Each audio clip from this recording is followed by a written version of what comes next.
hell did this game get a fucking sequel? Like seriously, I'll never understand how they got the okay to do another one after how crappy the first Legacy of Goku turned out. Easily one of the worst games I've ever had the displeasure of playing. But you know what's even more shocking? Just how much of a 180 they did with the sequel, like straight up. Just about all of my problems in the original have been fixed and enhanced in general. So you know what, let's just get right into it. This game, as you would expect, takes place right after the first game and after that shitty version of the Battle of Frieza. And anyone who's watched the anime or read the manga knows that the Android and Cell Saga is what comes next. And this game follows that part of the story. So I don't think I have to go into the plot too much here. If you watch the show, then you know what you're getting into, as it's nearly a one-to-one retelling plot-wise. Though there is some filler stuff to flesh out the game a bit more. Although the first instance of this is a bit of a drag, admittedly, which is trying to get Mr. Satan's parade float to move, so you can unlock Piccolo as a playable character and move on with the plot. This can suck the first couple times because the city you're in is surprisingly pretty big, and easy to get lost in if you're not savvy enough to check the map stations in the city. In fact, I didn't even know there was a map in the city until this playthrough for the review, and I've played this a few times over the years, so take that as you will. But that's not the only thing wrong with this beginning. It also has you doing a few fetch quests such as saving a group of kids after their bus crashes off a cliff, which you do all this just to get an item to give to another NPC. Then when you think it's good to go and the parade is going to get a move on, the egotistical prick won't start the parade since his theme song isn't right. So now we gotta hunt down another item, and it's annoying as I'm making it out to be. Oh yeah, fuck this part. Granted, it isn't too often you have to do stuff like this, but for the beginning of the game after the opening sequence, it's honestly kind of baffling just how much of a pace breaker it is. I do appreciate some of the new scenes, and in a way the Team Webfoot managed to make one of Mr. Satan's tropes mesh with a gameplay element, which is something I can compliment in a way, but I never enjoyed this part, especially when it's keeping me from playing as my favorite character. Fucking bastards.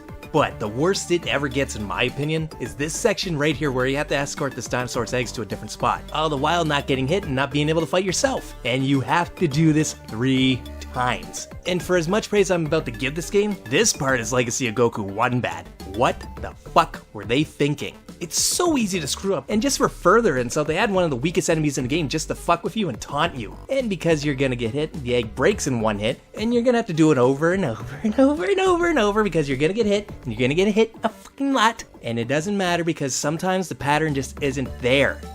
I really enjoyed this game and I'm about to get into why. But when the couple times Legacy of Goku 2 does trip over itself, it faceplants hard. But despite those inconveniences, I do appreciate the new elements that we didn't get to see normally. In fact, that's one of the things I'll praise the most about Legacy of Goku 2 in terms of world building. Unlike a lot of games that focus just on the Z portion, it actually uses the entire series lore to its benefit to make this game feel a lot more bigger. If there's one thing I'll always give the Z portion of Dragon Ball shit for, is that it kind of dropped or forgot a lot of its more whimsical elements, such as having more than a couple human-like species for Earth like the animal hybrids, some of which you fight for move purposes and are not just wildlife, though you still beat up on wolves and snakes. Just now they use Garlic Jr.'s myths as a cop-out for why you'd even attempt to hit innocent animals. Says it turns them evil. God, you guys are lucky. You wouldn't have got away with it in this day and age. Fuck no. But despite that oddness, this game does a great job incorporating a lot of stuff diehard fans will appreciate. For example, the section where you run into Mercenary Tao. I don't know if it was just a really good translation team or what, but when you're at the part looking for the Dragon Balls, the game will recreate the events where Tao would come back for a little bit. Now, if you were to play as Piccolo during this part, Tao would actually refer to him as King Piccolo, because from Tao's perspective, that's who he would know him as, since chances are he wouldn't know that this is actually just a reincarnation of him. Now, I don't know if the Dragon Ball portion of the anime was airing in North America yet when this came out, but to me, this is something the localization team would have overlooked back then. So to see this as a fan of the entire series and not just Z, this was really nice to see. It's a minor thing, but it does show that the people who made this game were incorporating the entire lore, not just what was popular at the time, because this game is constantly doing little things like this. Although it is a little jarring when they still use the then localization terms. Like seriously, you guys get King Piccolo right, but still call Mercenary Tao General? That man was never part of the army, just a hired hand. Again, this game is just as odd as it is good with its fan service and lore, but I won't spoil any more of the actual story progression, and let's just move on to the gameplay. As I mentioned at the beginning, what an upgrade. Just about everything you can think of was refined and feels so much better. Just like last time, this is an action RPG game. You roam around different non-linear like maps fighting enemies and growing stronger as you gain experience points, all the while exploring for goodies and plot progressing items. In the first game you only played as Goku, whereas this time you play as Gohan, Piccolo, Vegeta, Trunks as well as him, each with their own stats and special abilities. This time around though, you can actually see your stats such as your strength, power, and endurance, as well as health and ki, which leads to each character having their strengths and weaknesses. In terms of control, oh man, And it is easily the biggest improvement. You're not any longer trapped in an NES Zelda style grid. We finally made it to the Link to the Past style. And oh my god, you can run by pushing the D-pad direction twice!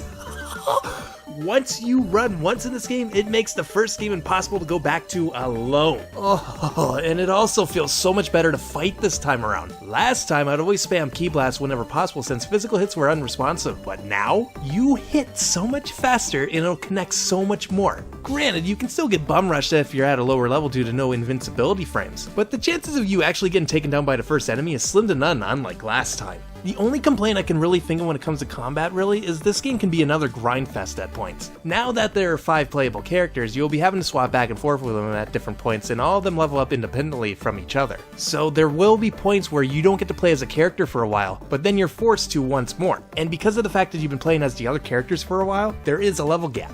And because this game has level blockades throughout, you're gonna be spending some time getting those other characters up to snuff. Now, to be fair, the grinding isn't nearly a chore to put up with like it was last time since you can actually fight this time, and is a better experience because of it, but it's still a bit of a pace breaker at points, and while I don't mind it too much, I'm sure for others it can bog down the experience. Nonetheless, a valid complaint for anyone who does bring it up in my opinion. But lastly, the stuff like presentation, map, and graphics are so much better now. It feels more organic and I'm not getting stuck on a wall or ledge that looks like I should be able to walk on it. That don't happen anymore. The paths are clear and it's rare you'll ever get lost. Honestly, it's night and day between these two and it makes the original feel like an unpolished fan game that you would see on Newgrounds or something. All in all, it looks better, feels better, and just plays better. Again, I find it amazing that the team was even allowed a second shot after how crappy the first one turned out. But you know what? I respect the hell out of what they accomplished here. Anyone else and it probably would have been a one-off title that no one would ever remember. But Webfoot Studios managed to turn it around, and because of it, Legacy of Goku 2 is one of my favorite games throughout the entire Game Boy line. If you're into DBZ or action RPGs, don't overlook this one, and don't let the first game turn you away from this. It's very much worth your time.